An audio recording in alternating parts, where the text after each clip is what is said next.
Lep pozdrav, spoštovane gledalke in gledalci. V današnji oddaji Minute za kulturo se bomo predstavili v prečudovito okolje rimske nekropole v Šempetru, ker se je v četrtek 27. avgusta zgodil prav poseben in lep večer slovenskih šansonov s skupino Šansonet. V enem od zadnjih prijetnih poletnih večerov iztekajočega se avgusta so v družbi starodavnih antičnih izkopanin v rimski nekropoli v Šempetru v Savinjski dolini občinstvo navdušili trije mladi in nadobudni glasbeniki z odlično interpretacijo šansonov. Bil je to resnično lep in doživet večer, poln odlične glasbe, ravno pravšnje za enega od prijetno toplih večerov iztegajočega se poletja v četrtek 27. avgusta. Koncert je navduševal polnoštevilno občinstvo, ki se je pričelo zbirati že kar precej časa pred samim koncertom. Poleg glasbe pa je k polnemu doživetju svoje zanesljivo pridjala tudi okolica.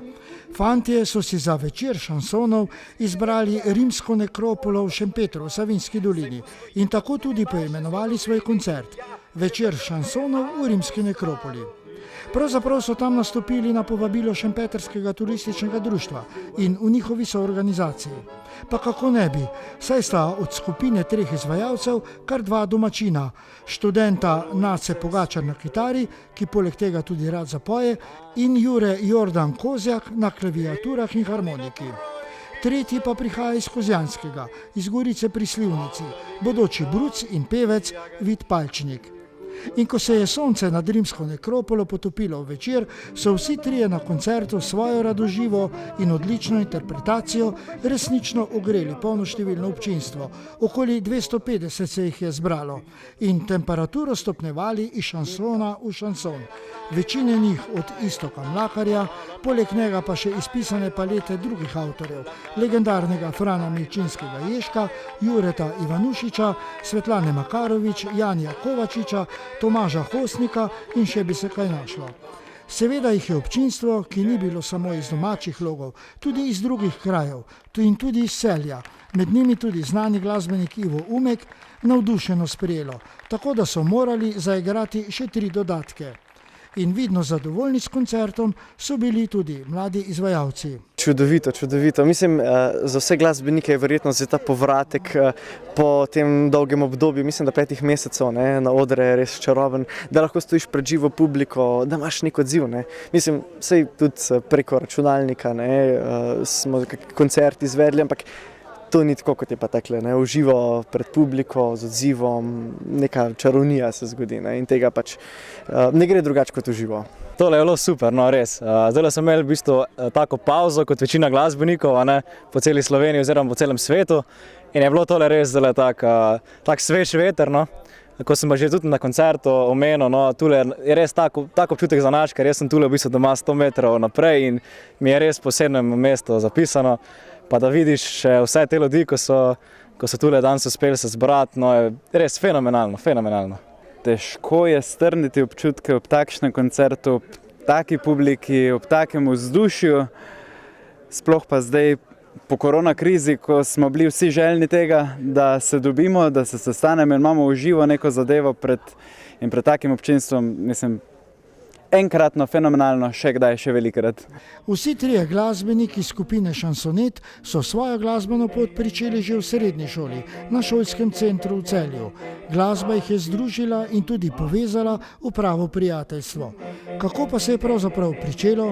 Naša zgodovina sega 4 leta nazaj v vrhnje nadstropje šolskega centra Celje, kjer smo se glasbeniki, takrat jaz v prvem letniku, Jure pa Nace, pa mislim, da takrat v 3., dobili pred eno prireditvo in potem je mentorica glasbe oziroma profesorica glasbe na šolskem centru Celje oziroma na gimnaziji Lava nas nekako združila za neko prireditev in smo se v bistvu potem takoj ujeli in imeli že, mislim, da v mesecu septembru 3 nastope. To je bilo čisto na začetku srednje šole. Tako je bilo, Z Juretom na začetku sploh nismo hodili tega igrati. Seveda Iztok Mlakar, pa se nama je všeč, ampak to ni to, ampak pol, ko smo pa enkrat skupaj probali, se je pa nekako vse poklopili, po je še en šolski projekt nastopil, tam smo se itak povezali, pa smo pa sami nekako to probali zagrabiti in če muzika pade skupaj, smo se tudi mi pol nekako bolj začutili in zdaj smo tako že cel teden, 2 tedna skupaj, tako da ja, smo postali pravi prijatelji. No. Sodelovanje se je začelo pred približno 4 leti v kabinetu Metka Jagodič Pogačar, mame Naceta, kitarista našega, in jaz mislim, da je bilo to sekundo spoznanje, aha, to smo pa mi in mi bomo skupaj igrali. In od takrat naprej imamo številke, se čujemo. Če ne o glasbi, govorimo o čem drugem, smo več kot samo glasbeni prijatelji, odrski prijatelji, ampak tudi prijatelji nasploh v življenju in sploh ni problema imeti neke dogovore, kaj bomo uredili, in po moje od tod izvira ta naša energija, ker tudi vse, kar je treba uskladiti, zelo hitro pridemo skupaj in uredimo. Zanimivo pa bi bilo vedeti, zakaj so se mladi glasbeniki podali prav v šanson, saj bi, glede na njihovo starost, prej pričakovali kaj danes vsaj mladim bolj všečnega, torej vsaj od kakšnega roka naprej. O tem je tekla beseda s pevcem Vidom Palčnikom, ki je dokazal, da je, poleg vokalnega mojstra šansona, še vse kaj več, saj je bil njegov nastop že skoraj gledališki, kar pa pravzaprav niti ni presenečenje, vsaj ne za tiste, ki poznamo njegove nastope tudi z gledaliških odrov ali pa pred kamero, kar pa daje njegovi izvedbi šansonov samo še dodano vrednost. Ja, v bistvu mislim, da smo celo najmlajši, ki se ukvarjamo prvenstveno s šansonom. Ne. Je neka taka zanimiva po svoje zahtevna zvrst, ki mogoče ni še toliko prepoznavna pri mladi generaciji, se pa zato pač mi trudimo jo približati vsakomur, tako mladim kot starim, no pa upamo, da dosegamo ta efekt. Pa se lahko v prihodnosti nadejamo, da bomo na njihovih koncertih slišali tudi avtorske skladbe? Ne bom govoril preuranjeno, je pa že nekaj v povojih. Ja. Ampak ja, ne bomo kuhali golaža pred medved, še ni ulovljen, tako pravi Iztok Mlakar. Kakšni pa so njihovi načrti v bodoče? Se tudi v bodoče vidijo v glasbenih vodah? Ja, zaenkrat se, no, vsaj delam na tem, no, da do kam daleč bomo pa prišli, pa bomo še seveda še videli. Ne. Meni osebno je ta žanr zelo pri srcu že od kar sem bil otrok, se spomnim, meni so bili šansoni, najprej bila samo Edith Piaf za mene, pol sem pa dodajal in s pomočjo Vida sem dodal veliko slovenskih šansonov, predvsem Mlakarja, ki ga prej v mojem repertoarju sploh ni bilo. Za naprej rajš ne bi nič napovedoval, ker do pred 4 let tudi nisem Mlakarja igral, pa se je naenkrat zgodilo, pa je ratal nekaj lepega. Za naprej bom pustil vse vrata odprta.